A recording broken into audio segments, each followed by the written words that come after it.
ஆமென். கர்த்தருக்கு ஸ்தோத்திரம். உங்கள் யாவருக்கும் இரட்சகராம் இயேசுவின் நாமத்தினால் நல்வாழ்த்துக்கள். ஆமென். கர்த்தருக்கு ஸ்தோத்திரம். கர்த்தருக்கே மகிமை உண்டாகட்டும். இந்த புதிய மாதத்திற்குள் கூட ஆண்டவராகிய இயேசு கிறிஸ்துவின் நாமத்தினால் உங்களை நான் அன்பாய் வரவேற்கிறேன். கடந்து போனதான 4 மாதங்களும் கர்த்தருடைய கரம் நம்மோடு இருந்து கர்த்தர் நம்மை நடத்தினார். இந்த ஒரு புதிய மாதத்தையும் காணும்படியாக கர்த்தர் நமக்கு கிருபை செய்திருக்கிறார், அனுக்கிரகம் பண்ணியிருக்கிறார். அல்லேலூயா, அல்லேலூயா, ஸ்தோத்திரம். கர்த்தருக்கு தானே நாம் நன்றியுடையவர்களாக இருக்க வேண்டும். கர்த்தருக்கே மகிமை, கர்த்தருக்கு ஸ்தோத்திரம். இத்தனை நாட்களும் பாதுகாத்த, இத்தனை மாதங்களும் பாதுகாத்த இம்மானுவேலர் இனியும் நம்ம என்ன பண்ணுவார், நம்மோடு கூட இருந்து நம்மை வழி நடத்துவாராக. ஆமென், அல்லேலூயா, கர்த்தருக்கு ஸ்தோத்திரம். இந்த மாதத்திலும் கூட நாம் தியானிக்கும்படியாக நாம் எடுத்துக்கொண்டிருக்கிறதான வாக்குத்தத்த வார்த்தை வசனங்களை இந்த நாளின் வேத பகுதியில் நாம் வாசிக்க கேட்டோம். ஏசாயா எழுதின தீர்க்கதரிசன புஸ்தகத்தின் 49ஆம் அதிகாரத்தினுடைய சில வசனங்களை நாம் வாசிக்க கேட்டோம் அல்லவா? அதனுடைய 15வது வசனத்தை நம்முடைய வாக்குத்தத்த வசனமாக இந்த நாட்களில் எடுத்து நாம் தியானிக்க போகிறோம். அந்த வசனத்தை நான் வாசிக்கிறேன், கேளுங்கள். ஏசாயா 49:15. ஸ்திரீயானவள் தன் கற்பத்தின் பிள்ளைக்கு இறங்காமல் தன் பாலகனை மறப்பாளோ? அவர்கள் மறந்தாலும் நான் உன்னை மறப்பதில்லை. அல்லேலூயா, கர்த்தருக்கு ஸ்தோத்திரம். வசனம் மிக அழகாய் சொல்கிறது. ஸ்திரீயானவள் தன் கற்பத்தின் பிள்ளைக்கு இறங்காமல் தன் பாலகனை மறப்பாளோ? அவர்கள் மறந்தாலும் நான் உன்னை மறப்பதில்லை. ஆமென், அல்லேலூயா, ஸ்தோத்திரம். ஆண்டவர் நம்ம பார்த்து என்ன சொல்கிறாங்களா? நான் உன்னை மறப்பதில்லை என்று சொல்லுகிறார். அல்லேலூயா, ஸ்தோத்திரம். இந்த நாளில் நம்ம பாடின முதல் பாடல் என்னது? இந்த பாடலை நான் நேற்று நைட்டு நினைக்கிறேன், நாளைக்கு இந்த பாடல் பண்ணால் ரொம்ப நல்லாயிருக்கும். பாஸ்டருக்கு தெரியாது, நான் சொல்லலை ஒன்றுமே. ஆனால் நான் நைட்டு இந்த வசனங்கள்லாம் தியானித்து கொண்டிருக்கும் பொழுது அப்போது நினச்சேன், இந்த பாட்டு நாளைக்கு பண்ணால் ரொம்ப நல்லாயிருக்கும். சரி, கர்த்தர் எப்படி நடத்துகிறார் பார்ப்போம் என்று சொல்லி இந்த பாடலை கேட்ட உடனே உண்மையாக நான் கர்த்தருக்கு நன்றி செலுத்தினேன். அல்லேலூயா, அல்லேலூயா, ஸ்தோத்திரம். நல்ல ஒரு அழகான பாடல் அது, வாக்குத்தத்தமான பாடல். என்னை மறவா ஏசுநாதா உந்தன் தயவால் என்னை நடத்தும் என்று சொல்லி, ஸ்தோத்திரம். கர்த்தருக்கு மகிமை உண்டாகட்டும். ஒரு வாக்குத்தத்த வார்த்தை வசனத்துக்காக நான் சொன்னேன் பாருங்க. ஒவ்வொரு மாதமும் முடிந்தவுடன் அடுத்த மாதத்திற்கான வாக்குத்தத்த வசனத்துக்காக ஜெபிக்க ஆரம்பிச்சிருப்பேன். எப்பெல்லாம் நான் போகும்பொழுது வரும்பொழுது நினைவில் இருக்கும் பொழுதெல்லாம் அந்த வசனத்துக்காக ஜெபிச்சுட்டு இருப்பேன். ஆண்டவரே, அடுத்த மாதத்திற்கான வாக்குத்தத்த வசனத்தை எதை வைத்திருக்கிறீங்கன்னு சொல்லி. ஆனால் கர்த்தர் இந்த வசனத்தை கொடுத்த பொழுது இந்த வசனத்தை நான் பண்ண, இந்த வார்த்தையை நீங்கள் என்ன பண்ணணும், எனக்கு உறுதி பண்ணணும் ஆண்டவரே என்று சொன்னேன். ஸ்தோத்திரம். ஒவ்வொரு மாதமும் நான் அப்படி சொல்லி ஜெபிப்பேன். கர்த்தர் ஏதாகிலும் ஒரு காரியத்தின் மூலமாய் அதை உறுதிப்படுத்துவார். அப்படியே இந்த நாளில் கூட நான் அந்த வார்த்தை வசனத்தை எடுத்து வைத்திருந்தேன், ஜெபித்து கொண்டிருந்தேன். கர்த்தருடைய கிருபையினால கர்த்தர் அந்த வார்த்தை வசனத்தை இந்த நாளின் பாடல் மூலமாய் அதை உறுதி பண்ணினார். அல்லேலூயா, எல்லாம் சொல்லலாமே. அல்லேலூயா, கர்த்தருக்கு மகிமை உண்டாகட்டும். புதிய மாதத்திற்குள் வந்திருக்கிறோம். புதிய நாள், அதாவது புதிய நாள், நல்ல காலை வேளையில் வந்திருக்கிறோம். காலை தோறும் அவருடைய கிருபைகள் புதியவைகளாக இருக்கிறபடியினால நாம் எல்லாம் எப்படி இருக்க வேண்டும்? சந்தோஷமாக இருப்போம். அதே நேரத்தில் மிக வாஞ்சியோடும் தாகத்தோடு இருக்கலாம். கர்த்தர் நம்மை நிரப்புவாராக. வசனம் சொல்லுகிறது, நான் உன்னை மறப்பதில்லை என்று சொல்லி. நம்முடைய தேவன் என்ன பண்ணுகிற தேவன் அல்ல, மறந்து விடுகிற தேவன் அல்ல. மனிதர்கள் என்ன பண்ணி விடுகிறோம்? மறந்து விடுகிறோம். ஸ்தோத்திரம். ஒருவேளை சில நாட்கள் வராமல் இருப்பார்கள் என்று சொன்னால், ஒருவேளை சில நாட்கள் ஒருவரையொருவர் நாம் காணாமல் இருப்போம் என்று சொன்னால், அவங்க என்ன பண்ணுறாங்க? நம்ம நினைவிலிருந்து போயிடுறாங்க. அதனால் இப்போலாம் ஃபோட்டோஸ்லாம் எடுத்து வச்சுருக்குறாங்க, இல்லை ஃபோட்டோஸ்லாம் வச்சுருக்குறோம். ஆனால் பாருங்கள், பல ஆண்டுகளாய் பல நாட்களாய் ஒருவேளை வராதவர்கள், ஒருவேளை என்றோ நாம் சந்தித்த சிலராக இருக்கலாம். அவர்களை இன்னும் சில வருஷங்கள் கழித்து கேட்டால் என்ன இருக்காது? நமக்கு நினைவில் இருக்காது. எங்கேயோ பார்த்த மாதிரி எடுத்துக்கொள்வேன். நிறைய மறந்து போய் விடுவோம் நாம். ஆனால் நம்முடைய தேவாதி தேவன் அப்படிப்பட்டவர் அல்லவாம். அவர் எப்படிப்பட்டவராம்?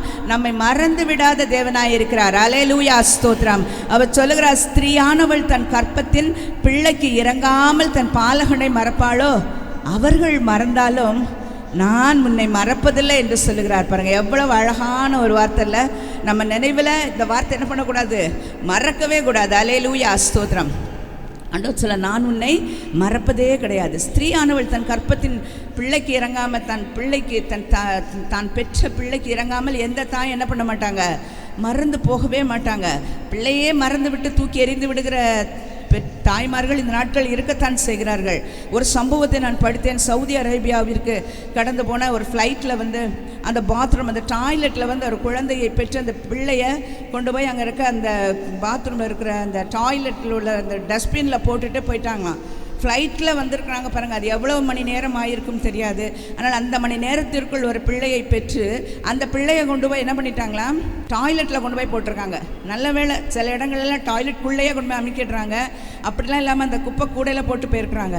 அந்த குழந்தை அங்கே வந்து தானே அந்த ஃப்ளைட் ஒரு இடத்துல நின்னோன்னே ஃப்ளைட்லாம் க்ளீன் பண்ணுவாங்கல்ல, அது க்ளீன் பண்ணுறவங்க போய் பார்த்து அந்த குழந்தையை எடுத்து அந்த ஃப்ளைட்லேருந்து எல்லோரும் கொண்டு போய் அந்த பிள்ளைக்கு வேண்டிய தேவையான பணங்களெல்லாம் கொடுத்து வளர்த்தார்கள் என்று சொல்லி ஒரு சம்பவத்தை பார்த்தேன். இப்படியும் கூட என்ன பண்ணுறாங்க, ஃப்ளைட்டில் போகிறாங்கன்னா அவங்க என்ன பண்ண மாட்டாங்க, சாதாரணவங்களாக இருக்க மாட்டாங்களே, நல்ல வசதியோடு இருக்கிறவர்கள். ஆனாலும் அவர்கள் என்ன பண்ணுறாங்க, தன் பிள்ளைக்கு என்ன பண்ணலை, இறங்கவில்லை. தான் பெற்ற பிள்ளை தான். அந்த 10 மாதம் அவர்கள் தன்னுடைய வயிற்றில் அந்த பிள்ளையை சுமப்பார்கள் என்று சொன்னால் அது லேசான காரியம் இல்லை. பிள்ளையை பெற்ற பெற்றோர்களாகிய நாம் எல்லாரும் இருக்கிறோம். எல்லாருக்கும் தெரியும் அதனுடைய வேதனைகள், கஷ்டங்கள் என்னவென்று சொல்லி. பாருங்கள், அந்த 10 மாதமும் அந்த பிள்ளையை சுமந்து பெற்று எடுப்பதற்குள் அவர்கள் அநேக வேதனைகளை படுகிறார்கள். ஸ்தோத்திரம். ஆனால் அப்படி பெற்றெடுத்த பிள்ளைக்கு கூட ஒரு தாய் என்ன பண்ணி விடுகிறாளாம், அதை மறந்து விடுகிறாளாம், அதற்கு இறங்காமல் போய் விடுகிறாளாம். அல்லேலூயா, ஸ்தோத்திரம். தாயின் அன்பு எல்லா அன்பை காட்டிலும் சிறந்ததாக சொல்வார்கள். ஆனால் அப்பேற்பட்டதான தாயும் என்ன பண்ணி விடுகிறாள், ஒரு நாளில் தன் பெற்ற பிள்ளைக்கு இறங்காமல் மறந்து விடுகிறாள். அப்படியே ஆண்டவர் சொன்னார், அவள் மறப்பாளோ, அப்படியே அவர்கள் மறந்தாலும் நான் உன்னை மறப்பதில்லை என்று சொல்கிறார். அல்லேலூயா, ஸ்தோத்திரம். கர்த்தருக்கே மகிமை உண்டாகட்டும். நாட்கள் நம் நிறைய நேரங்களில் சில தேவைகள், பல கஷ்டங்கள், பல இடுக்கண்கள், நெருக்கங்கள் வருகிற பொழுது நாம் இப்படி என்ன பண்ணுறோம், சொல்லிடுறோம், ஆண்டவர் என்ன பண்ணிட்டாரு, என்னை மறந்துட்டாரு என்று சொல்லுகிறோம். கர்த்தருடைய பிள்ளைகளே, நாம் ஒரு நாளும் அப்படி சொல்லக்கூடாது. தேவன் நம்ம என்ன பண்ணி வைத்திருக்கிறாராம், அவர் நினைவில் வைத்திருக்கிறாராம். அல்லேலூயா. சங்கீதங்களின் புஸ்தகத்தில் பார்க்கிறோம் அல்லவா, சங்கீதம் 115 சங்கீதம் 12வது வசனத்தை ஒருவர் வாசியுங்கள்.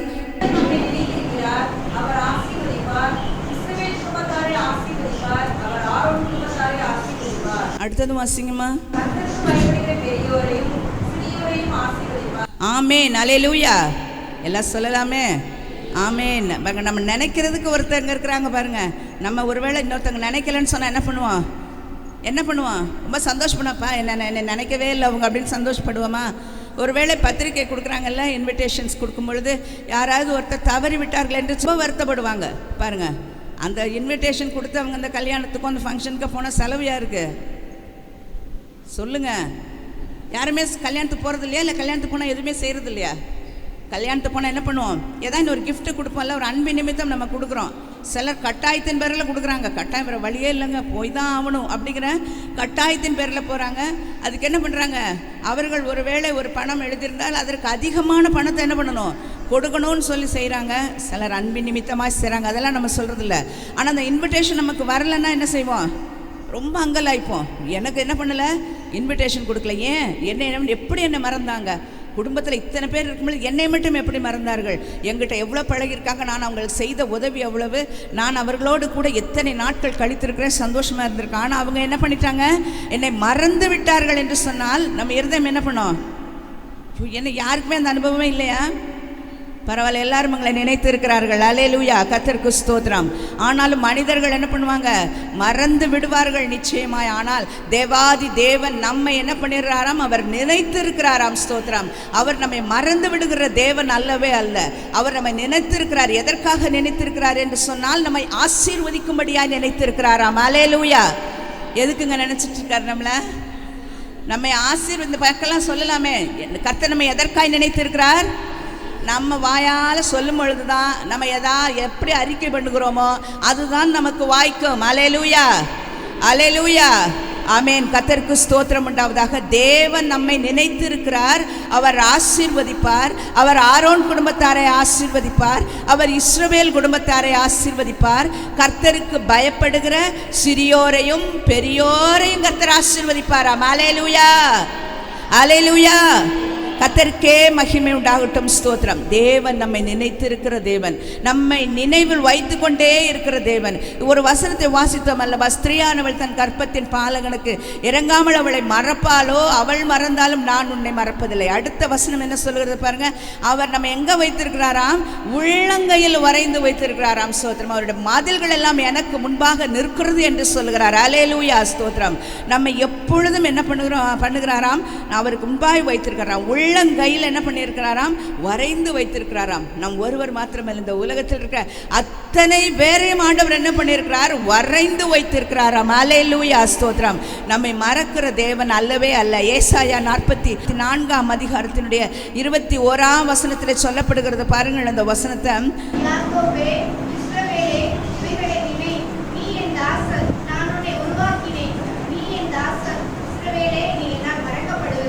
ஆமென். அல்லேலூயா, அல்லேலூயா, அல்லேலூயா, ஆமென். இஸ்ரவேல் என்று சொல்கிற பொழுது கர்த்தருடைய ஜனம், கர்த்தருடைய பிள்ளைகள். அவர்களை ஆண்டவர் பார்த்து என்ன சொல்கிறார், யாக்கோபே இஸ்ரவேலே இவைகளை நினை, நீ என் தாசன், நான் உன்னை உருவாக்கினேன்.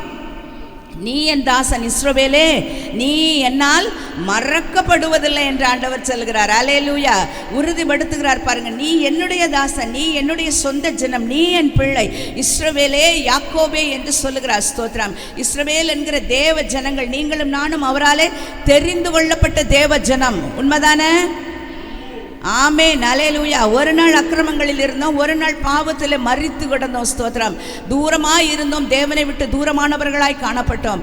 ஆனால் தேவனாகிய கர்த்தருடைய கரம் நம்மை தொட்டபடியினாலே இந்த நாளில் நாம் எல்லாம் மீட்கப்பட்டவர்களாய், அவருடைய சொந்த ஜனமாய், தெரிந்து கொள்ளப்பட்டவர்களாய் நாம் இருக்கிறோம்.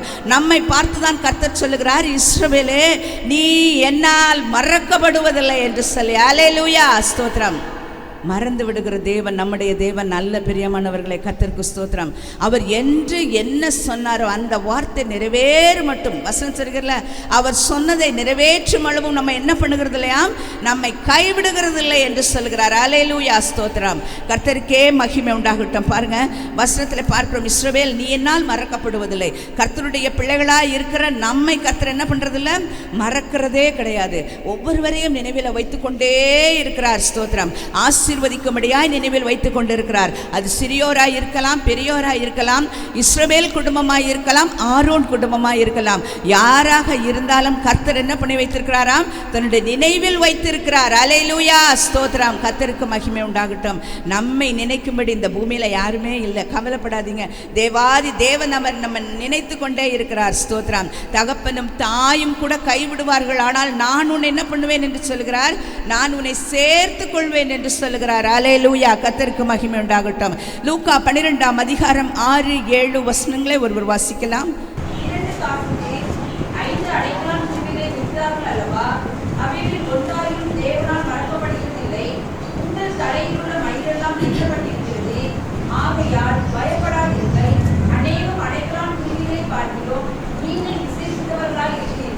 ஆமென். அல்லேலூயா, அல்லேலூயா, கர்த்தருக்கே ஸ்தோத்திரம். 12ஆம் அதிகாரத்தில் பார்த்தோம்லவா, பாருங்க, 2 காசுக்கு என்ன பண்ணுறாங்களா, 5 அடைக்கலான் குருவியாம்.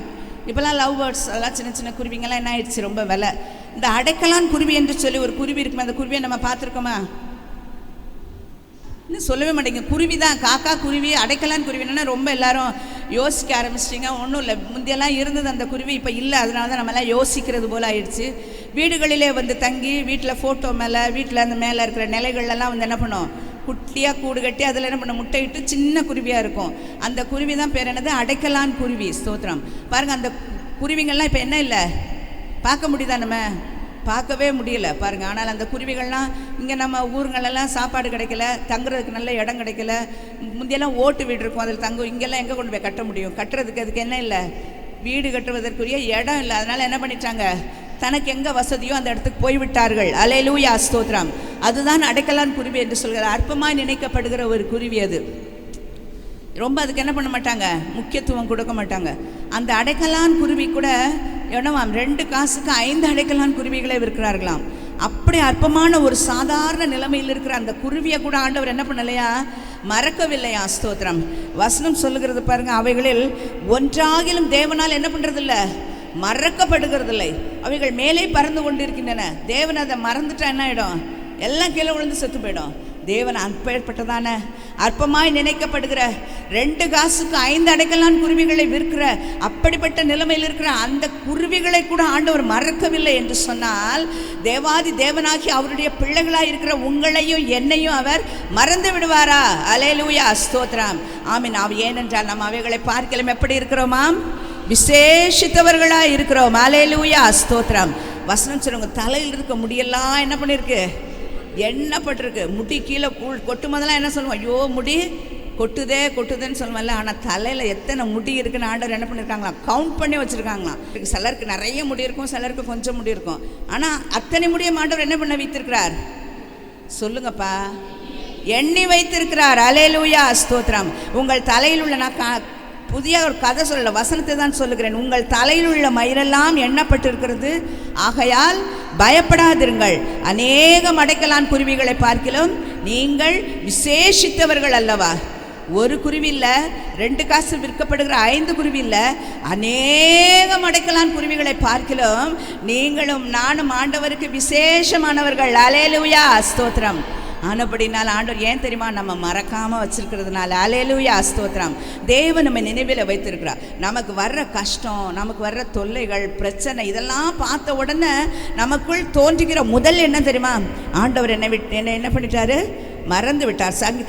சங்கீதக்காரராகிய தாவீது, ஆண்டவரே நீர் என்னை ஏன் மறந்தீர்? ஏன் தூரத்தில் நிற்கிறீர் ஆண்டவரே என்று சொல்லி கேட்கிறார். பாருங்க, அது போல தான் நம்ம நினச்சிக்கிறோம்.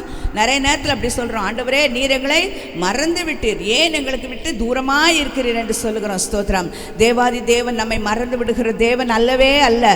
நம்ம எல்லாம் விசேஷமானவர்கள். வசனத்தில் பார்க்குறோம், புதிய ஏற்பாடு பழைய ஏற்பாட்டு காலங்களில் நிறைய கர்த்தருடைய பிள்ளைகள், கர்த்தருடைய தாசர்களை கர்த்தர் எப்படியா நினைவில் வைத்திருந்தார். பாருங்க, ஆபிரகாமுடைய வாழ்க்கையை நம்ம எடுத்துக்கொண்டோன்னு சொன்னால், அவருடைய 75வது வயதில் ஆண்டவர் அவர் என்ன பண்ணுறாரு? உன் தகப்பன் வீட்டை, உன் இனத்தையும் விட்டு புறப்பட்டு போ, நான் உனக்கு காண்பிக்கும் தேசத்துக்கு போ சொன்ன மாதிரி அவர் என்ன பண்ணிட்டாரு? புறப்பட்டு போனார். ஆனால் அவருக்கு அப்பொழுது பிள்ளைகள் இல்லை. அம்மா 75வது வயதிலே தேவன் அவரோடு கூட பேசுகிறார். உனக்கு நான் என்ன பண்ணுவேன்? உன் சந்ததியை வானத்து நட்சத்திரங்களைப் போலவும் கடற்கரை மணல் எத்தனையாகவும் நான் பெருக பண்ணுவேன்னு சொல்லி. ஆனால் பிறப்பதற்குரிய வாய்ப்புகள் இல்லை. அந்த அம்மாவுடைய சரீரமும் செத்து போன நிலைமை, கர்ப்பம் செத்து போனது, இவருடைய சரீரமும் செத்து போன நிலைமை, வயதான நிலைமையில் இருக்கிறவர்கள் குழந்தை பிறக்கிறது கூடாத காரியம். இந்த நிலைமையில் என்ன ஆயிடுச்சுன்னு சொன்னால், ஆபிரகாமை பார்த்து ஆண்டவர் சொல்கிறார், உன் சந்ததியை நான் இவ்வளவாய் பெருக பண்ணுவேன் என்று சொல்லி வேற வெளியில் கூட்டிகிட்டு போய் காமிக்கிறார். வானத்து நட்சத்திரங்கள் எல்லாம் என்ன பண்ணு? எண்ண கூடுமானால் உன் சந்ததியும் அவ்வளவாய் இருக்கும் என்று சொல்லுகிறார். ஸ்தோத்திரம். இப்படியெல்லாம் சொன்ன ஆண்டவர் என்ன பண்ணிவிட்டார்? மறந்து விட்டார். அப்படி தானே? 24 ஆண்டுகள் என்ன பண்ணிட்டாரு? மறந்துட்டார். அப்படியா? இல்லவே இல்லை. 24 ஆண்டுகளில் 25 வருஷங்கள் கழித்து தான் ஆபிரகாமுக்கு குழந்தை பிறந்தது. ஆனாலும் தேவனாதி கர்த்தர் அவர் சொன்ன சொல்லை நிறைவேற்றுகிறவராய் இருக்கிறார். அவர் சொல்லியும் செய்யாதிருக்கிற தேவன் அல்ல. ஸ்தோத்திரம். அவர் மனம் மாறும்படியான ஒரு மனுஷனும் அல்ல, பொய் சொல்ல அவர் ஒரு மனு புத்திரனும் அல்ல என்று சொல்லி வசனம் சொல்கிறது. அல்லேலூயா, அல்லேலூயா, ஸ்தோத்திரம். ஆனால் ஆபிரகாமை என்ன பண்ணார்? நினைவில் வைத்திருந்தார், மறந்து போகலை, சொல்லிவிட்டார். ஆனால் என்ன பண்ணுறார்? அவர் தான் இருந்த ஊரில் கூட இல்லை, ஏதோ ஒரு ஊரில் பரதேசியாக சஞ்சரித்து கொண்டிருக்கிறார். அவரை யாருக்குமே தெரியாது. அப்படிப்பட்ட தேசத்தில் கூட கர்த்தர் என்ன பண்ணி விடவில்லை, அவரை மறந்து விடாதபடி அவர் சொன்ன சொல்லை, வார்த்தையை என்ன பண்ணிவிட்டார்? நிறைவேற்றினார். ஸ்தோத்திரம். பாருங்க, அவருடைய சந்ததி இவ்வளவாய் பெருகும் என்று சொன்னது போல அவருடைய சந்ததி உருவானது, பிறந்தது. அவர் சந்ததியில் தான் ஆண்டவராகிய இயேசு கிறிஸ்து பிறந்தார். அல்லேலூயா, அல்லேலூயா. அதுபோல் யோசேப்பினுடைய வாழ்க்கையை நாம் எடுத்துக்கொண்டோம் என்று சொன்னால், யோசேப்பு ஒரு நல்ல மனுஷன்தான். பாருங்கள், யாக்கோபினுடைய குமாரர்களில் ஒருவர் தான் யோசேப்பு. இந்த யோசேப்பினுடைய வாழ்க்கையிலும் பாருங்கள், அவர் நிறைய என்ன பண்ணுறாரு? கஷ்டங்கள் எல்லாம் அனுபவிக்கிறார். கடைசியாக அவர் என்ன பண்ணார்? செய்யப்படாத, தான் செய்யாத ஒரு குற்றத்தின் நிமித்தமாக சிறையில் அடைக்கப்படுகிறார்.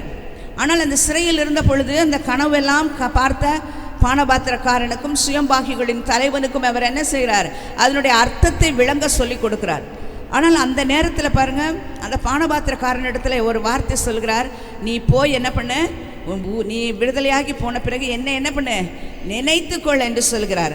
ஆனால் வசனத்தில் பார்க்குறோம், 40வது அதிகாரத்தில் யோசேப்பு, அந்த பானபாத்திரக்காரன் யோசேப்பை மறந்து விட்டான் என்று சொல்லி. அல்லேலூயா, ஸ்தோத்திரம். மறந்தே போயிட்டாருங்க. அது பானபாத்திரக்காரன் தான் விடுதலை ஆயிட்டார்ல, அதனால் அவருக்கு என்ன ஆயிடுச்சு? அவர் ரொம்ப ஃப்ரீ ஆகிட்டார். ஆனால் அவர் நினைக்கவில்லை. ஸ்தோத்திரம். ஆனால் நிறைய நேரங்களில் நினைக்கிறோம்ல, நம்முடைய சூழ்நிலைகள் நமக்கு என்ன பண்ணலை? சாதகமாக இல்லையே, இப்படி நடந்துருச்சு, இப்படி மட்டும் நடந்திருந்தால் எப்படி இருந்திருக்கும்? நமக்கு நல்லா இருந்திருக்கும். இப்படி ஒன்று ஆயிடுச்சு, ஏன் தெரில, நான் ஜெபித்து கொண்டு தானே இருந்தேன், நான் ஆண்டவருடைய பிள்ளையாய்த்தானே இருக்கிறேன், எனக்கு ஏன் இப்படி நடந்தது என்று சொல்லி நம்மை நாமே கேள்வி கேட்கிறவர்களாய் நம்ம அநேக நேரம் இருக்கிறோம். ஆனாலும் கர்த்தர் நம்மை மறக்காதவராய் இருக்கிறபடினால் ஒருவேளை அன்று அந்த பானபாத்திரக்காரன் நினைத்து கொண்டிருந்து ஒருவேளை வெளியில் வந்த உடனே இப்போ ராஜாவுக்கு போய் பானமே அவர் தான் கொடுக்கணும். அவர் குடிக்கிற எல்லா ட்ரிங்க்ஸ், கூல் ட்ரிங்க்ஸாக இருக்கட்டும், ஹாட் ட்ரிங்க்ஸ் எதுவாக இருந்தாலும் கொண்டு போய் என்ன பண்ணணும், அவர் தான் தயார் பண்ணணும், அவர் தான் கொண்டு போய் கொடுக்கணும். அப்படி அந்த பானபாத்திரக்காரன் கொண்டு போய் கொடுக்கும் பொழுது, ஐயா இதே மாதிரி ஜெயிலில் என்ன பண்ணியிருந்தாரு, ஒரு பையன் இருக்கிறான், அவன் சின்ன வயது தான் அப்பொழுது, அதனால் அந்த பையன் இருக்கிறான், ரொம்ப அழகாக என்னோக்கு நான் இதை மாதிரி விடுதலையாக போகிறேங்கிறத நான் கண்ட கனவை எனக்கு மிக தெளிவாக விளக்கி கொடுத்தான். அவனை விடுதலை செய்யுங்கன்னு சொல்லி சொன்னால் என்ன பண்ணியிருப்பாங்க, உடனே விடுதலை பண்ணியிருப்பாங்களா? பண்ணியிருக்கலாம், பண்ணியிருக்காமலும் போயிருக்கலாம். இப்போ ஒருவேளை பானபாத்திரக்காரன் நினைவுபடுத்தியிருந்தால் என்ன செஞ்சிருப்பாரு, அந்த இடத்துல இருந்து வெளியே வந்து இன்னொரு இடத்துக்கு என்ன பண்ணியிருப்பாரு, அடிமையாய்த்தான் போயிருப்பார். ஏன்னா இன்னொரு தேசத்தில், அந்நிய தேசத்தில் விற்கப்பட்டு விட்டார். அந்த தேசத்தில் தானே அவன் அடிமையாய் போயிருக்க வேண்டும். ஆனால் தேவாதி தேவன் அந்த யோசேப்பை என்ன பண்ணலை, மறக்காதபடியினால அவர் மறக்கவில்லை, நினைவில் வைத்திருந்தார். பானபாத்திரக்காரனுக்கு மறதி வந்துருச்சு, தேவாதி தேவனுக்கு மறதி வரவில்லை. அல்லேலூயா, ஸ்தோத்திரம். அவர் மறக்கவில்லை. அதனால என்ன பண்ணாங்க தெரியுமா, இன்னும் கொஞ்ச நாள் என்ன பண்ணியிருந்தாங்க, அந்த ஜெயிலில் இருந்தாங்க. குறித்த நாள் வந்தது, அந்த ராஜாவே ஒரு சொப்பனத்தை கண்டார். அந்த சொப்பனத்தை எல்லாம் இவர் விவரித்த பொழுது, அதை விளக்கி சொன்ன பொழுது, அந்த ராஜாவிற்கு அடுத்த ஸ்தானத்தில் அவர் கொண்டு போய் வைக்கப்பட்டார். அல்லேலூயா, ஸ்தோத்திரம். மனிதர்கள் மறக்கலாம், மனிதர்கள் கைவிடலாம், தேவாதி தேவன் அவர் நம்ம என்ன பண்ணுகிறதில்லையாம், நம்மை கைவிடுகிறதில்லை, நம்மை விட்டு விலகிறதில்லை. வசனம் சொல்லுகிறது, ஏற்ற காலத்தில் அவர் உங்களை உயர்த்தும்படிக்கு அவருடைய பலத்த கரத்துக்குள் அடங்கி இருங்கள் என்று சொல்லப்படுகிறது. அல்லேலூயா, கர்த்தருக்கே ஸ்தோத்திரம் உண்டாவதாக. பாருங்க, இந்த நாட்களில் அவருக்கு ஒரு பெரிய உயர்வு வந்ததனுடைய காரணம் என்ன, அந்த பானபாத்திரக்காரன் மறந்து விட்டான். ஸ்தோத்திரம். அவன் மறந்தபடியினாலே ஆண்டவர் மறக்காதபடி அவனை உயர்த்தி விட்டார். அல்லேலூயா, ஸ்தோத்திரம். கர்த்தருடைய பிள்ளைகளாகிய நம்முடைய வாழ்க்கையில் தேவன் நம்மை உயர்வில் கொண்டு போய் வைக்க வேண்டும் என்று விரும்புகிறார். நாம் மேன்மையடைய வேண்டும் என்று வைத்திருக்கிறார். வசனம் 91 சங்கீதத்தில் சொல்கிறது, அவன் என் நாமத்தை அறிந்திருக்கிறபடியால் அவனை நான் உயர்ந்த அடைக்கலத்தில் வைப்பேன் என்று சொல்லுகிறார். யாருக்கு உயர்ந்த அடைக்கலமாம், அவருடைய நாமத்தை யாரெல்லாம் அறிஞ்சு வச்சிருக்கிறாங்களோ, அவர் நாமத்தை குறித்ததான தெளிவு யாருக்கெல்லாம் இருக்கிறதோ அவர்கள் எல்லாரையும் ஆண்டவர் உயர்ந்த அடைக்கலத்தில் கொண்டு போய் வைக்கிறாராம். அல்லேலூயா. உயர்வை கொடுக்கிறாராம், மேன்மையை கொடுக்கிறாராம், கனப்படுத்துகிறாராம். அல்லேலூயா, ஸ்தோத்திரம். யோசேப்பை ஆண்டவர் மறந்து விடவில்லை. யோசேப்பு எவ்வளோ யோசிச்சிருப்பாரு, ஆண்டவரே நான் எவ்வளோ நல்லா இருந்தேன், என் சகோதரர்கள்லாம் தவறு செய்த பொழுது என் தகப்பனிடத்தில் போய் சொல்லி அவர்கள் தவறு செய்கிறார்கள் என்று சொன்னேன், நல்ல தரிசனத்தெல்லாம் பார்த்தேன். வசனம் 38 அதிகாரத்தில் சொல்லுது, கர்த்தர் யோசேப்போடு கூட இருந்தால் அவங்க செய்கிற காரியமெல்லாம் சித்தி பெற்றது என்று சொல்லி, இப்படி நீங்கள் என் கூடயே இருந்தீங்களே, நான் செய்கிற காரியமெல்லாம் வாய்த்ததே. அந்த போத்திபார் அவர் கூட சொல்கிறார், என்ன சொல்கிறார், என் வீடு, நீ இந்த வீட்டுக்கு வந்ததுனால என் வீடெல்லாம் என்ன பண்ணியிருக்கு, ஆசீர்வதிக்கப்பட்டிருக்குன்னு சொன்னார். இப்படி ஒரு ஆசீர்வதிக்கப்பட்ட மனிதனுக்கு கிடைத்த இடம் என்னமோ ஜெயில் தான். ஸ்தோத்திரம். எல்லாராலும் மறக்கப்பட்ட நிலைமை, சொந்த சகோதரர்களால் மறக்கப்பட்ட நிலைமை, எல்லாராலும் மறந்து கைவிடப்பட்ட நிலைமையில் இருந்ததான அந்த மனிதனை தேவன் மறக்கவில்லை. ஸ்தோத்திரம். அவர் எங்கே கொண்டு போய் வைத்தாராம், உயரத்தில் கொண்டு போய் வச்சுட்டாருங்க. மேன்மை, ராஜாக்கு அடுத்த ஸ்தானம். அவர் சொன்னார், வார்த்தை இல்லாமல், உன் சொல் இல்லாமல் ஒருவன் என்ன பண்ணக்கூடாது, தன் கையை ஆகிலும் காலை ஆகிலும் விரல கூட என்ன பண்ணக்கூடாது, அசைக்கக்கூடாதுன்னு சொல்கிறாங்க. ஸ்தோத்திரம். பாருங்க, எவ்வளோ பெரிய காரியம். தன்னுடைய முத்திரை மோதிரத்தை கழற்றி அவனுடைய கரத்தில் போடுகிறார். ஸ்தோத்திரம். இல்லை, ராஜா தனக்கு உரியதான அந்தஸ்துகள் எல்லாவற்றையும் யோசேப்புக்கு கொடுக்கிறார். அல்லேலூயா, ஸ்தோத்திரம். இதெல்லாம் யாரால் உண்டானது, தேவனால் உண்டானது. அல்லேலூயா, ஸ்தோத்திரம். அவர் சொல்லுகிறார் பாருங்க, யோசேப்பு அவர் சொல்ல, இப்போது பார்வன் ராஜா சொல்லுகிற பொழுது சொல்வார், நீ இது நல்ல சொப்பனங்கள் எல்லாம் விளக்கி சொல்வாயாமே, எனக்கு இதனுடைய சொப்பனத்தையும் அதனுடைய அர்த்தத்தையும் சொல் என்று சொன்ன பொழுது, நான் அல்ல, தேவனுடைய ஆவி என்ன பண்ணுவார், இதை விளங்க செய்வார் என்று சொல்லுகிறார். அல்லேலூயா, ஸ்தோத்திரம். தேவனுக்கு தானே மகிமையை கொடுக்கும் பொழுது, கர்த்தருக்கு கனத்தை கொடுக்கிற பொழுது, கர்த்தருடைய நாமத்தை நம்ம உயர்த்துகிற பொழுது, அவர் என்ன சொல்லி நம்மை உயர்த்துகிறார். ஆண்டவர் என்னை கனம் பண்ணுகிறவர்களை நான் கனம் பண்ணுவேன் என்று சொல்லுகிறார். என்னை கனஈன பண்ணுகிறவர்களை நான் கனஈனப்படுத்துவேன் என்று சொல்லுகிறார். அல்லேலூயா, ஸ்தோத்திரம். கர்த்தரை நம்ம மகிமைப்படுத்துகிறவர்களாய், நம் மூலமாய் ஆண்டவர் என்ன பண்ணணும், மகிமைப்பட வேண்டும். என் மூலமாய் ஆண்டவர் உயர்த்தப்பட வேண்டும். என் நிமித்தமாக, நான் செய்கிற செயல்கள் நிமித்தமாக, நான் பேசுகிற பேச்சுக்கள் நிமித்தமாக ஆண்டவர் மகிமைப்பட வேண்டும் என்று சொல்லி ஒவ்வொருவரும் தீர்மானம் பண்ணுகிறவர்களாய் நாம் இருக்க வேண்டும். கர்த்தருக்கு ஸ்தோத்திரம். ஆபிரகாமை மறக்கல, 25 வருஷம் என்ன பண்ணாங்க, கழித்து குழந்தையை கொடுத்து அவருடைய சந்ததி இவ்வளவா இன்னும் என்ன பண்ணலை, அந்த சந்ததி எண்ணப்பட முடியவில்லை. அல்லேலூயா. அப்படியாய் காணப்படுகிறது. கர்த்தருக்கு ஸ்தோத்திரம். இஸ்ரவேல் புத்திரர் கூட பார்க்கிற பொழுது, இஸ்ரவேல் ஜனங்களை நம்ம பார்க்கிற பொழுது பாருங்க, இந்த வார்த்தை எப்போ சொல்லப்பட்டு தெரியுமா? ஆபிரகாமின் இடத்துல சொல்லப்பட்டது. ஆபிரகாம் ஆண்டவர் சொன்னார்ல, புறப்பட்டு வான்னு அன்னைக்கு ஆண்டவர் சொன்னார். அப்போ அந்த ஆபிரகாம் எங்கே இருக்கிறாருன்னா கானான் தேசத்தில் இருக்கிறார். கானானியர்கள் இந்த தேசத்துக்குள்ள இருக்கிறாங்க. அந்த தேசத்துக்குள் தானே அந்த ஆபிரகாமும் இருக்கிறார். அந்த ஆபிரகாமை பார்த்து ஆண்டவர் சொன்னார், உன் சந்ததியை நான் இந்த தேசத்துக்கு கொண்டு வருவேன்.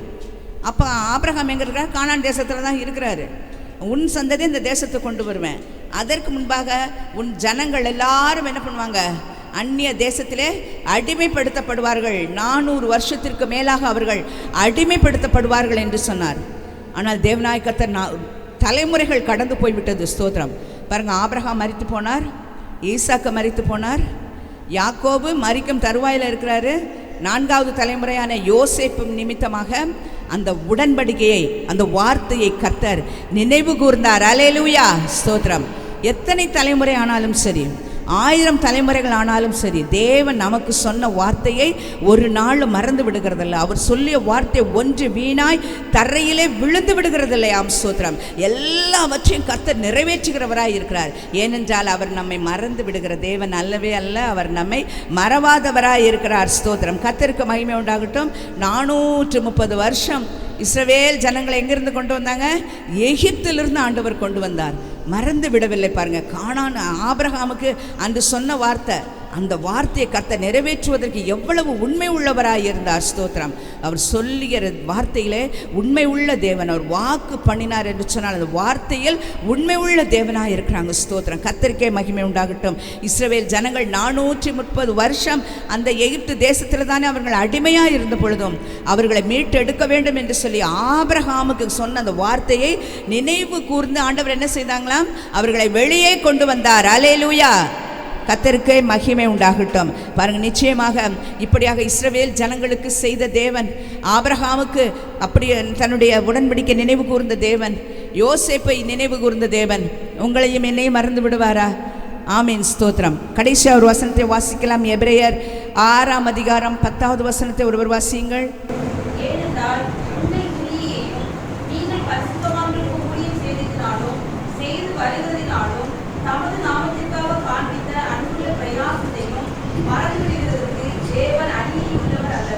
ஆமென். அல்லேலூயா.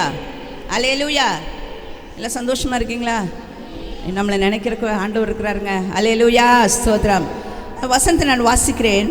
ஏனென்றால் உங்கள் கிரியையையும் நீங்கள் பரிசுத்தவான்களுக்கு ஊழியம் செய்ததினாலும் செய்து வருகிறதினாலும் தமது நாமத்திற்காக காண்பித்த அன்புள்ள பிரயாசத்தையும் மறந்து விடுகிறதற்கு தேவன் அநீதி உள்ளவர் அல்லவே. அல்லேலூயா. ஸ்தோத்திரம். பாருங்க, நாம் செய்கிற ஒவ்வொரு கிரியைக்கும் ஆண்டவர் என்ன பண்ணியிருக்காங்களா? பலனை வைத்திருக்கிறாங்களா? ஸ்தோத்திரம். வசனம் சொல்லுற பாருங்க, உங்கள் கிரியை, உங்கள் அன்பின் கிரியைகள் அவரது நாமத்துக்காக, ஆண்டவருடைய நாமத்துக்காக நம்ம செய்கிற ஒவ்வொரு செயல்களையும் அவர் என்ன பண்ண மாட்டாராம்? மறந்து விட மாட்டாராம். அப்படி நம்ம செய்த செயல்களெல்லாம் மறந்து போய் விடட்டும் என்று சொன்னால் அப்பேற்பட்ட காரியங்களை செய்கிறதற்கு நம்முடைய தேவன் அநீதி உள்ள தேவன் கிடையாது. ஸ்தோத்திரம். நாம் செய்கிற ஒவ்வொரு கிரியைக்கும் ஒவ்வொரு செயல்களுக்கும் என்ன இருக்காம்?